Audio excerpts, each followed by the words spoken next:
சொல்லுங்க ராஜாராம். என்ன ரவிசங்கர், உங்க மொபைல்ல இருந்து சேவ் மீனு மெசேஜ் அனுப்பியிருக்கீங்க. Any problem?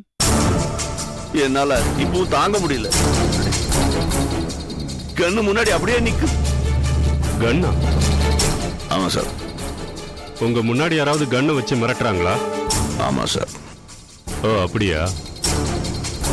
நீங்க அப்படியே எதிராளி கிட்ட பேசிக்கிட்டே இருங்க, நான் இமிடியேட்டா வரேன். Okay sir.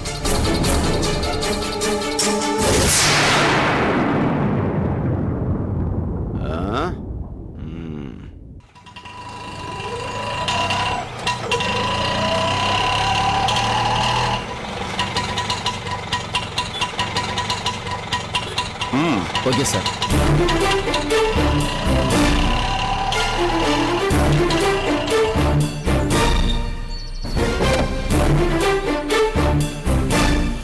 என்னாச்சு?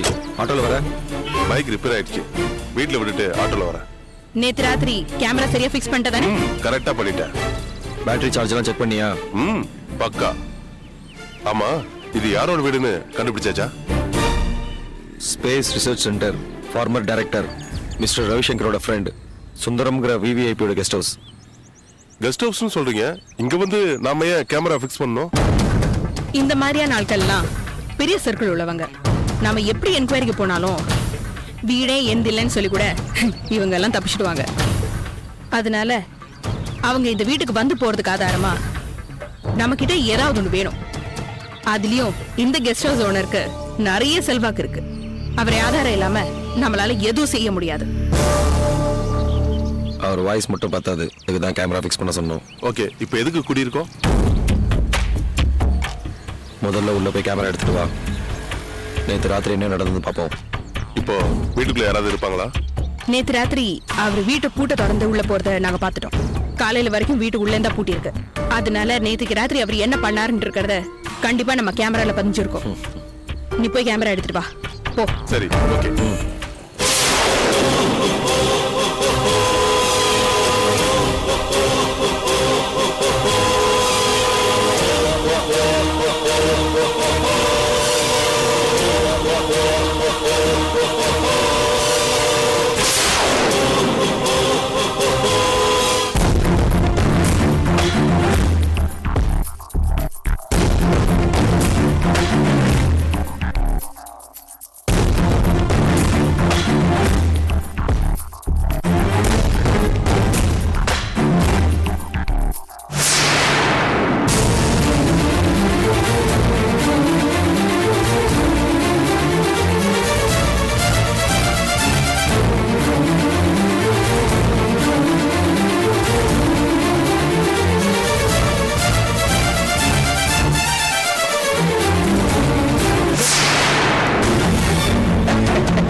வணக்கம் சார், என் பேரு சுந்தரமூர்த்தி.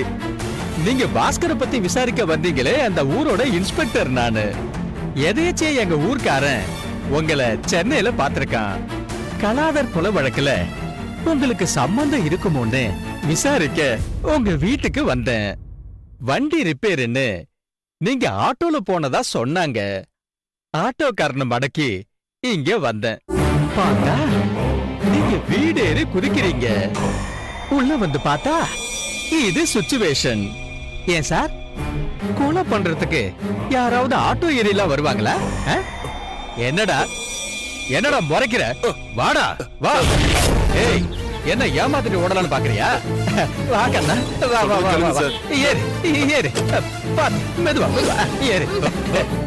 ஏய் ஏறு, சீக்கிரம் ஏறுடா. என்னடா முழிக்கிற? ஏறு.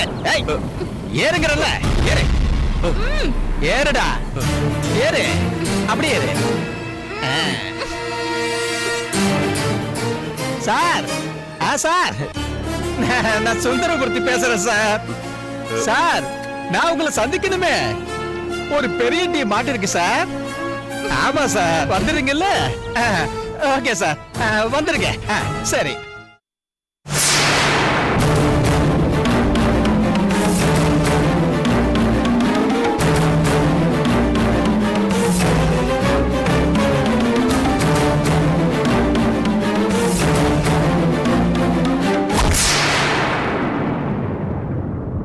மிஸ்டர் ரவிசங்கர், நீங்க சொன்ன 2 விஷயங்களுமே எனக்கு ரொம்ப குழப்பமாவே இருக்கு. இத்தனை வருஷமா உங்களுக்கு விசுவாசமா இருந்த ஜேக்கப் ஒரே நாள்ல எப்படி விலை போக முடியும்? ஒருவேளை விலை போற அளவுக்கு மோசமானவனா இருந்திருந்தா கண்டிப்பா தற்கொலை பண்ணிருக்க சான்ஸே இல்ல. என்ன சொல்றீங்க? தெரியல சார், எனக்கும் அந்த கன்ஃபியூஷன் இருக்கு. ரெண்டாவது, உங்ககிட்ட இருக்கிற அந்த தாது படிவங்களை அபகரிக்கிறதுக்காக டாக்டர் வாணியா வந்த அந்த பொண்ணு சந்திரோதயா அதை கலெக்ட் பண்றதுக்கு முன்னாடியே ஏன் ஓடி போனான்னு தெரியலையே. எனக்கும் அதே குழப்பம்தான். ஒருவேளை இப்படி இருக்கலாமா என்னன்னு எனக்கு தெரியல. நான் அரசாங்கத்துக்கிட்ட கொடுத்த அந்த தாது பொருட்களை நல்லா பரிசோதனை பண்ணி பார்த்துட்டு சில ரகசிய காரணங்களுக்காக பத்திரமா வச்சுக்க சொல்லி என்கிட்டயே கொடுத்தாங்க. நான் இன்னும் நல்லா பத்திரமா இருக்கட்டுமேனு தான் என் நண்பன் சுந்தரம்கிட்ட சொல்லி அவன் லாக்கர்ல வைக்க சொன்னேன்.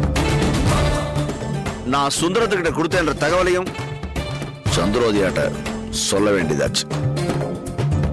ஒருவேளை என்ன மிரட்டின மாதிரி சந்திரோதயா குரூப் நேரா சுந்தரம் வீட்டுக்கு போய் அவனையும் மிரட்டி தாது பொருட்களையும் எடுத்துக்கிட்டு சுந்தரத்தையும் கொண்டுட்டானோன்னு சந்தேகமா இருக்கு. மேபி நடந்திருக்கலாம். தெரியாம தான் கேக்குறேன். அந்த வால் நட்சத்திரத்தோட தாது படிவங்கள்ல அப்படி என்ன முக்கியத்துவம் இருக்கு? நிறைய இருக்கு சார். அந்த தாது படிவங்கள்ல மனுஷங்களுக்கு ரொம்ப உபயோகப்படுற அபூர்வமான சில தாது பொருட்கள்லாம் இருக்கு. ஓ, உதாரணம் சொல்லணும்னா, எப்படி புராணங்கள்ல அமிர்தம் குடிச்சு தேவர்கள் அம்சமா ஆரோக்கியமா தேஜஸோட பல காலம் வாழ்ந்தாங்களோ அது மாதிரி ஒரு அமைப்பு இந்த தாதுக்குள்ளே இருக்கு. ஓஹோ, அப்படியா? இதுல ஒரு 5 கிராம் தாது பொருளை ஒரு இடத்துல வச்சோம்னா அதை சுத்தி ஒரு 2000 சதுர அடிக்கு எந்த வைரஸும் வராது. அந்த 2000 சதுர அடிக்குள்ள இருக்கிற மனிதர்கள் ஆரோக்கியமா வாழலாம். ஓ மை காட், 5 கிராம்க்கே அவ்வளவு பவரா? உங்ககிட்ட எவ்வளவு இருந்தது? 2750 கிராம். உங்களுக்கு யார் அதை கலெக்ட் பண்ணி கொடுத்தது? மேல்குடிங்கிற கிராமத்தை சேர்ந்த கலாதங்கிற ஒரு பையன். அவன் மூளை ஏறக்குறைய சயின்டிஸ்ட் மூளை மாதிரி. வால் நட்சத்திரம் பூமியில விழுந்த 2வது நாள் அவன் என்ன பண்ணான்னு தெரியாது, அந்த தாது பொருட்களை தேடி கண்டுபிடிச்சு அந்த பொருள் கிடைச்ச உடனே நேரா எடுத்துட்டு என்கிட்ட வந்தான். நான் தான் அவனுக்கு கவர்மெண்ட்ல சொல்லி அவார்டுக்கெல்லாம் ரெக்கமெண்ட் பண்ணியிருந்தேன். இப்போ அந்த பையன் எங்க? தெரியல சார். அதுக்கப்புறம் கான்டாக்ட்லயும் வரல, அவன் கொடுத்த போன் நம்பரும் வேலை செய்யல. Excuse me. Hello, what? அப்படியா? நான் உடனே வரேன். என்னாச்சு?